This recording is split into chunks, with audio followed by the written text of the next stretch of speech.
जो आवाज़ उठा रहे हैं इसके लिए आप सभी को बधाई। आजकल वर्गीकरण बहुत चर्चा में, और ख़ास तौर से मैं देख रहा हूँ सोशल मीडिया पर कि दो कम्युनिटीज़, विशेष रूप से नॉर्थ इंडिया में, आंध्रा और तेलंगाना में भी है, दो कम्युनिटी जो है वो आमने सामने खड़ी है। और इस तरह से जैसे लग रहा है कि शायद कल ही वो सब हो जाना है वर्गीकरण। सुप्रीम कोर्ट का जो ऑर्डर था 1 अगस्त का, उसको जो हमने पढ़ा है थोड़ा बहुत, उसके हिसाब से बहुत सारा टर्म्स एंड कंडीशन है। पहले आंकड़े लाओ, जाति जनगणना कराओ, किस जाति की संख्या कितनी है, किसका प्रोपोर्शन कितना है। अगर एक जाति की संख्या 100 है और उसमें से 10 लोग नौकरी में हैं और एक जाति की जनसंख्या 500 है और 15 लोग उसके नौकरी में है, तो कितना परसेंट किसका हुआ, इसका आंकलन आप आराम से कर सकते हैं। बगैर किसी आंकड़ा डेटा के इस पर बात करना फिजूल खर्ची है और इसका कोई फायदा नहीं है, और अल्टीमेटली इसके ऊपर राजनीति हो। इस विषय पर जो वर्गीकरण और तमाम ये बात हो रही है, बाबा साहब ने क्या कहा था ये बात मैं आपको बताऊंगा कि यह आरोप उनके ऊपर भी लगता था कि सारा महार खा गए। जैसे आजकल टर्मिनोलॉजी चला हुआ है कि यादव जाटव खा गए सब, कि जैसे कहीं बर्गर रखा हुआ है और गए और यादव बेटा इधर आ जाओ, जाटव बेटा इधर आ जाओ, ले खा लो, ऐसा कुछ सिस्टम है। लोगों को भी पता नहीं है कि जो लोग प्रोटेस्ट कर रहे हैं, जो लोग लड़ रहे हैं, वो कितना प्रताड़ित होते हैं। बाबा साहब के ज़माने में भी था, आज भी है और आने वाले दिनों में भी रहेगा। जो लोग लड़ते नहीं हैं वो संघर्ष की परिभाषा क्या जाने। तो ऐसे काम ऑनेस्ट लोग ही चलाते हैं। हम लोगों ने एक रोस्टर की लड़ाई लड़ी थी, राज्यपाल गौतम साहब यहाँ बैठे हुए हैं, सुधन जी बैठे हुए हैं, अनिल जैन साहब भी शायद होंगे या आने वाले होंगे। मैं तो ऑलरेडी नौकरी में था, सुधन जी नौकरी में थे और राज्यपाल गौतम जी मंत्री थे, तो उस हिसाब से तो हमें लड़ने की जरूरत नहीं थी। वो रोस्टर जिससे लाखों लोगों का भला होगा या हो रहा है, हजारों लोगों का, जो SC ST OBC के लोग नौकरी कर रहे हैं या पा रहे हैं यूनिवर्सिटीज में, उसके लिए कुर्बानियां हम लोगों ने दी हैं। हम लोग लड़े हैं, नौकरी में रह के लड़े हैं। वो किसी एक जात के लिए लड़ा गया। मुझे तो ये पता भी नहीं है कितने लोगों को दिल्ली यूनिवर्सिटी में उससे नौकरी मिली होगी, किसी ने चाय भी नहीं पिलाया हो।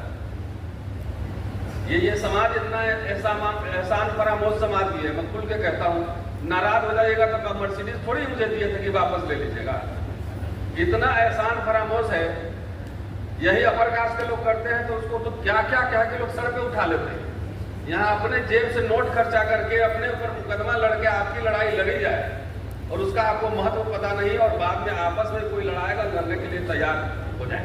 ये अब आरक्षण जो है ना बीजू आम हो गया। बीजू आम समझते हैं ना, छोटा छोटा होता है, उसमें आम का रस कम होता है, गुठली ज्यादा होता है, और कुछ दिन बाद जो है ना वो रस भी खत्म हो जाएगा, खाली गुठली का गुठली बचा रहेगा। ये हालत हो चुकी है। क्यों?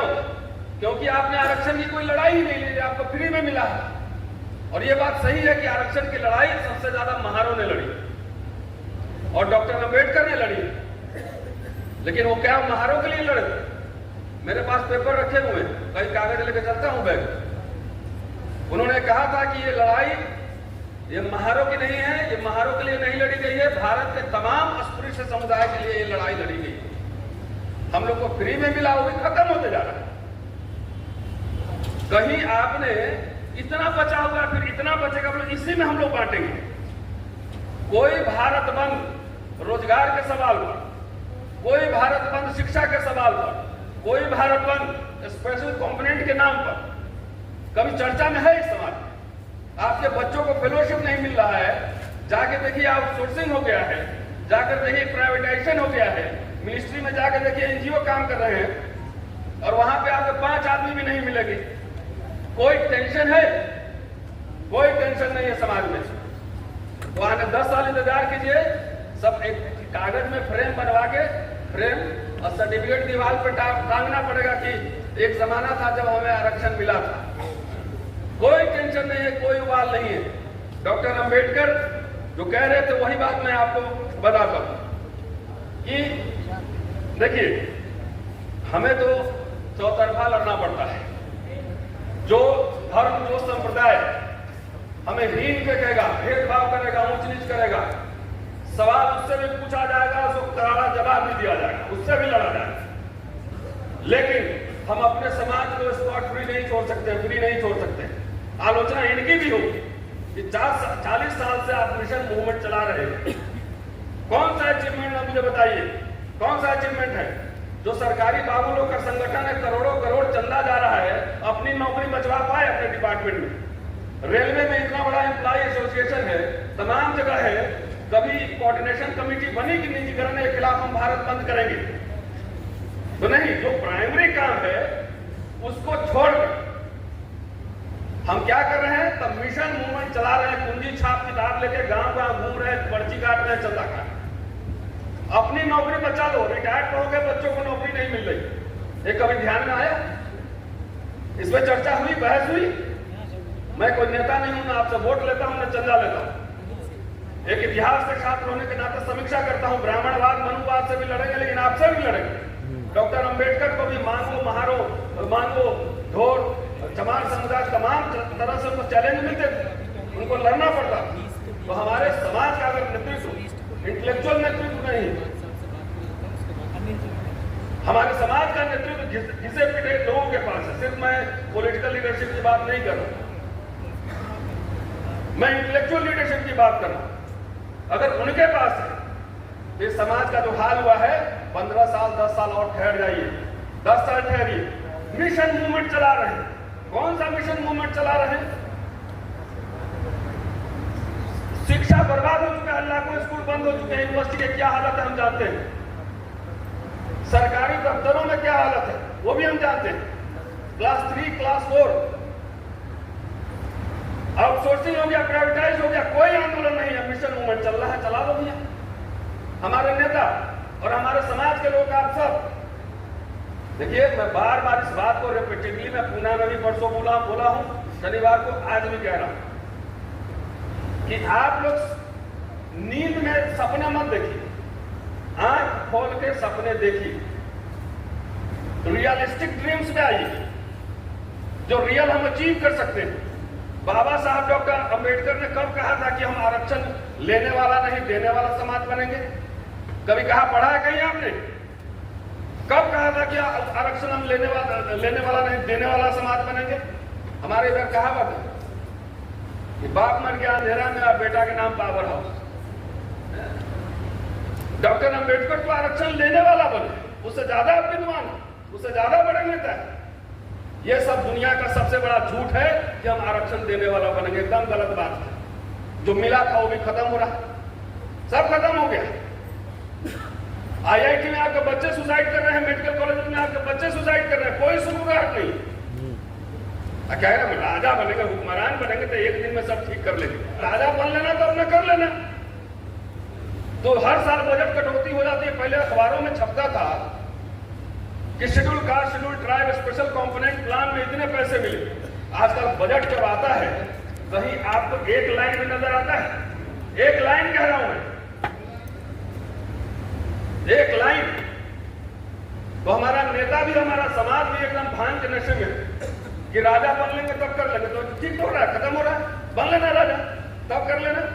तो राजा बनोगे तो रात सिस्टम चलाने के लिए, PM बनोगे तो पूरा सिस्टम चलाने के लिए बड़ी संख्या में इंटेलेक्चुअल, ब्यूरोक्रेट, एक्सपर्ट चाहिए होंगे। बनाए एक्सपर्ट। अटॉर्नी जनरल कौन बनेगा बताओ, 5 नाम बताओ हमें।